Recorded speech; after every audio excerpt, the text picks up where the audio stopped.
My name is James and I am 65 years old.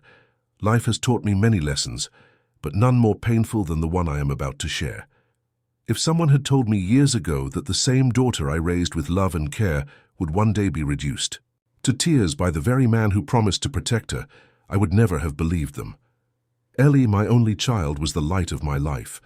From the moment she was born, my world revolved around her.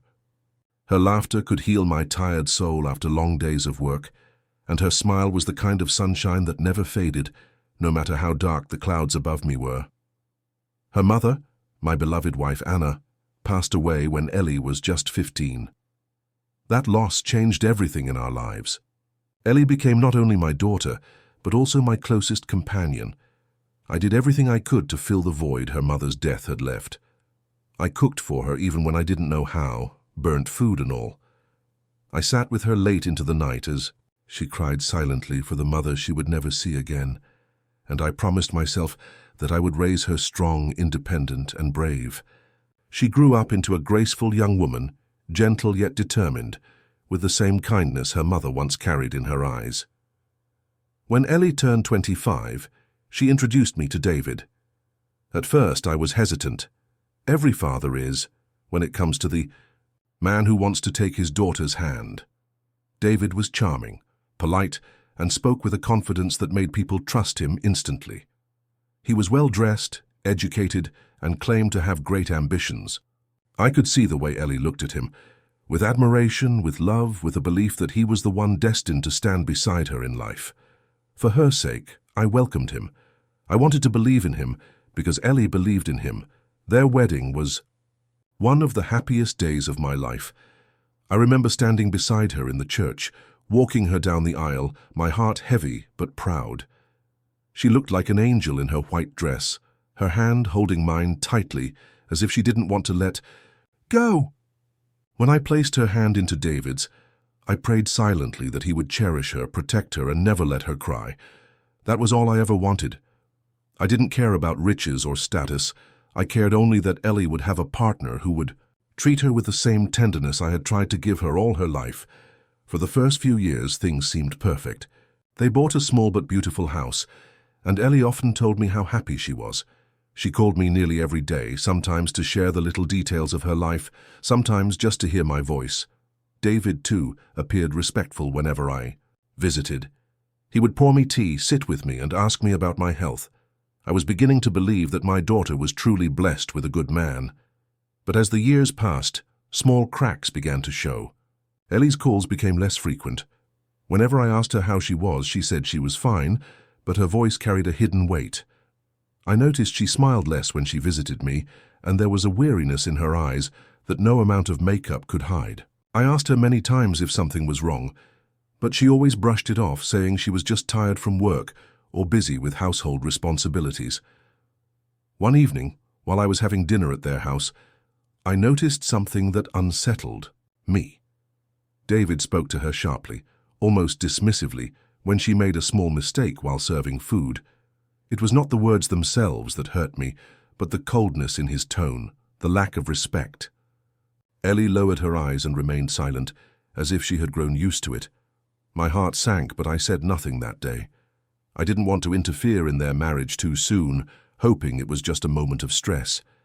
However, silence has a way of breeding bigger problems. The distance between Elly and me grew wider. She stopped visiting me as often, and when she did, she always seemed distracted, as though her mind was elsewhere. One rainy evening, she came to my house unannounced. I opened the door and was shocked to see her eyes swollen from crying. She hugged me tightly, burying her face in my chest like she used to when she was a child.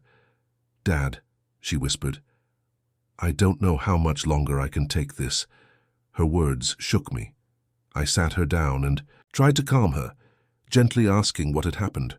She hesitated, but finally the truth began to spill out. David had changed. The man she had once loved and admired was now cold, distant, and at times cruel. He had started controlling her spending, her outings, even her conversations with friends. He told her she didn't need to work, yet he refused to give her money for her own needs. He often came home late, smelling of alcohol and sometimes even perfume that wasn't hers. I felt my blood boil as she spoke. The thought that my daughter, the same little girl I had once protected from every harm, was suffering under the roof of a man who promised to love her, made me want to storm into their house and drag her away that very moment. But Elly held my hand and begged me not to make a scene. She said she still hoped David would change, that she didn't want her marriage to fall apart. Days turned into weeks, and I watched helplessly as Elly slowly faded before my eyes.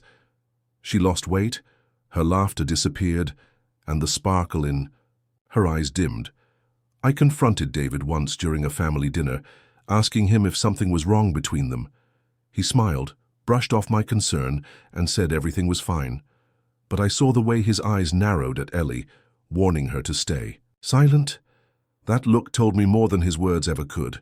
The breaking point came one night when Elly called me at midnight, her voice trembling with fear. She asked me if she could come stay with me for a while. When she arrived at my doorstep, I noticed bruises on her arms. She tried to cover them, but I wasn't blind. Rage consumed me, but she begged me again not to take matters into my own hands. As I sat with her that night, holding her hand, a storm brewed inside me. I had promised Anna on her deathbed that I would protect Elly with my life. And now, the very man who had vowed to love her had become the source of her pain. I knew I could not remain a silent spectator any longer. My daughter's tears had become my own, and my silence had become my greatest regret. What David didn't know was that the old man he thought weak and powerless had a fire inside him, a fire that had been burning quietly for years, waiting for the right moment to blaze. I decided that night that David would pay for every tear he made my daughter shed, for every bruise on her body, and for every moment of fear he had planted in her heart. This was not just about revenge.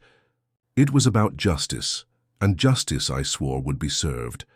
The morning after Elly came home with bruises on her arms, I sat alone at the kitchen table, staring at my hands, hands that once built her cradle, once held her mother as she took her last breath, but now seemed powerless. Elly tried to act normal when she woke, smiling faintly, speaking of books and the garden, but I could see the storm behind her eyes. That day, I decided I would uncover the truth about David myself. I visited them often, pretending to be the polite, harmless father-in-law, but I watched closely. I noticed the tremble in Elly's hands when he entered the room, the silence that fell between them, and the way David was always too perfect in front of me. Then one evening, I overheard him on the phone, his voice sharp and secretive, warning someone not to call when Elly was around. My suspicion turned into certainty. He was hiding another life. I turned to an old friend, Richard, a retired officer turned investigator, and asked him to dig into David's affairs. The truth Richard brought back was worse than I imagined. David was not only betraying Elly with another woman, but he was also tangled in dirty business, gambling, laundering money, and dealings with criminals. When I saw the photographs of him laughing with his mistress and exchanging briefcases with dangerous men, rage surged through me. I wanted to tell Elly right away, but when she visited, sitting in my garden like the little girl I once protected, she asked quietly if marrying him was a mistake. My heart broke, and I told her love was never a mistake, only trusting the wrong person was. She leaned against me with tears in her eyes, and I silently vowed that soon she would be free, because I had already begun to weave a plan to trap him. The night I chose to confront David, the air outside was heavy with silence, the kind of silence that comes before a storm, and as I walked into their house, I found Elly in the kitchen, her face pale, eyes swollen from crying, while David sat in the living room drinking as if nothing in the world could touch him. And in that moment, all the pain I had buried inside me sharpened into one steady flame of resolve. I told Elly to go upstairs, and when she hesitated, I looked at her with the same eyes that once guided her through every childhood fear, and she obeyed, leaving me alone with the man who had torn her spirit apart. I sat across from him, and, with a calmness that came from years of swallowed grief, I laid out the truth, telling him I knew about his mistress, his dirty deals, and the way he treated my daughter, and instead of shame, he laughed, a cruel, mocking laugh that cut deep, boasting that Elly was too weak to leave him, and that he owned her life. I remember gripping the armrest to steady myself, not out of fear, but to keep from striking him then and there, because revenge, I knew, needed patience, not fury. Within days, I handed Richard's evidence to the authorities, and the walls began to close in around David. But my revenge wasn't just about the law, it was about making him taste the same helplessness he forced on my daughter. So I orchestrated it carefully, exposing his crimes to his business partners, leaking photos of his affair to the woman he betrayed, ensuring every ally he thought he had turned against him, until the proud man who laughed in my face was reduced to a cornered animal, desperate and alone. Elly finally saw his mask fall completely when the police came for him, dragging him out in handcuffs while neighbors whispered, and though she cried, I knew her tears were the last remnants of a broken love, not of regret. In the months that followed, she slowly healed, walking in the garden with me again, sometimes quiet, sometimes smiling faintly, and one evening she said, "Father, you saved me." But I shook my head, telling her she had saved herself by choosing to live, because revenge wasn't just what I did to David. It was showing my daughter that no cruelty could ever chain her spirit, and as I looked at the sunset bleeding across the sky, I knew my wife, wherever she was, could see us standing, stronger than ever, and I whispered a promise into the wind that no one would ever break our family again.